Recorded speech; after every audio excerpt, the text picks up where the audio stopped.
Mississippi. Trust me. Trust me. He was from the 4.5 bananas. Yeah. What do you mean? Who does banana?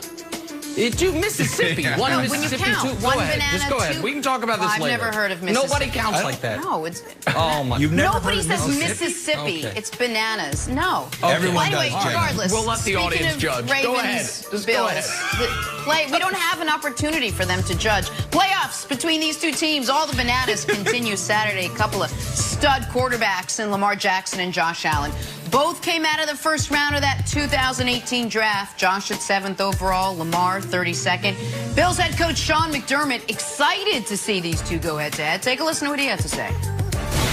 And I'm sure, like Baltimore, they had a vision for Lamar. We had a vision for Josh, and I think that's the key, and that's why it's cool to watch these players in their careers flourish like they have. And that's also, I think, a result of, and a credit to Baltimore and the environment that Coach Harbaugh has developed there. And I would say the same thing for us with Josh. So again, I think it's great for the league when you have quarterbacks, young quarterbacks playing like these two, and then Sal mentioned Baker as well, like these guys are, including on the AFC side, Patrick as well with Mahomes there. So it's great for the league. All right, Nick, I'll start with you. Which quarterback would you rather have on Saturday, Lamar Jackson or Josh Allen? I'm going to answer that question 1 second, but also, by the way, Twitter/GetNickRight, vote in the poll. Do you count by saying banana or Mississippi? I'll give you the results at the end of the segment. We'll see who's right. All right. I am insulted on Lamar Jackson's behalf here, because I feel like I'm in the minority saying I'll take the defending unanimous MVP. And listen, I am very lucky. 10 hours a week, I get to sit virtually next to a brilliant football mind. Now, he might not know as much about health and fitness as Chad Ochocinco, as you learned via podcast this week. But when it comes to football X's and O's, he knows quite a bit in Brandon Marshall. And all year long, I've heard Stephon Diggs might be the best receiver in the league. Cole Beasley, a great slot receiver. Brian Dable, future head coach. And all year I've also heard, hey, Greg Roman, get your head out and help the quarterback out. And where are the weapons? Where are the receivers? And yet they're in the same place. And Lamar has been extraordinary since the moment he took over for Joe Flacco. Josh Allen's been extraordinary for 1 year. So, who would I rather have? This isn't a stinging indictment on Josh Allen. I'll save that for Monday after they lose. But right now, to me, it's no question. I'd rather have Lamar. Lamar is the guy I would rather have. Lamar is the guy that scares me more. And Lamar is the guy that I think everyone would agree has less weaponry around him in order to fully be able to display his talents throwing the football. True. So, Brandon, I'm going to go with Lamar. Nick, you made some good points. And this is tough for me. You're right. I've stood on the table for Lamar all year when people were talking about him not being the guy, not being the quarterback that can throw the ball. And I challenged Greg Roman to stand up and do his part.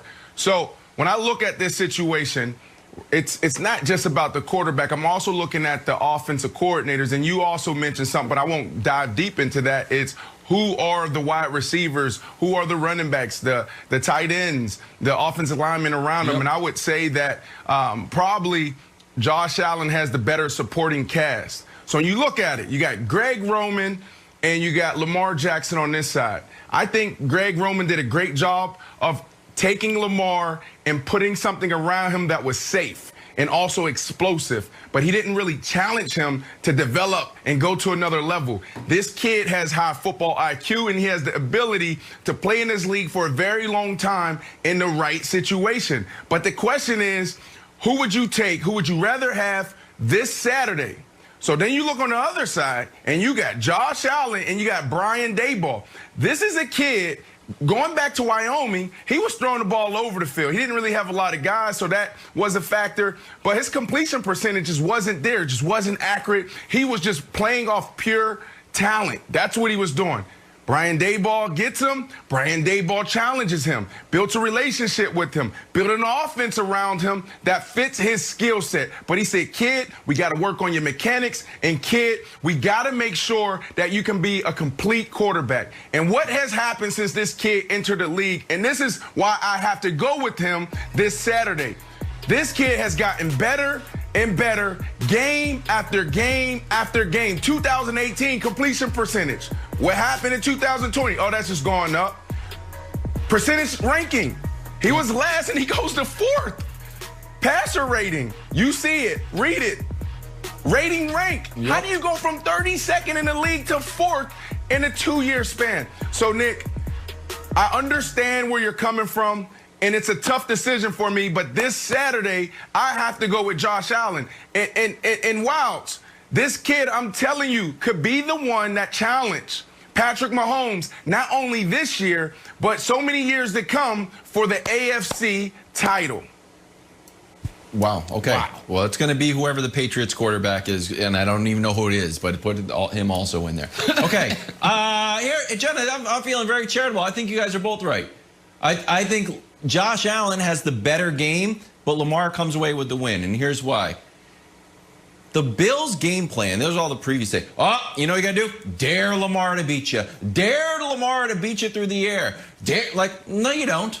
They're going to run the ball. They're not going to change their whole offensive identity just because you think like, I'm going to dare him. This is not going to work. They ran for 236 yards against the Colts. The Colts knew they ran the ball. It's still going to work. And here's the other thing. You can run the ball on the Bills because guess who else? Speaking of the old New England Patriots, Cam Newton couldn't throw the ball around either. They threw the ball about as much as the Ravens did. And the plan to stop Cam Newton was, and the Patriots was, dare Cam Newton to throw the ball. They didn't do it.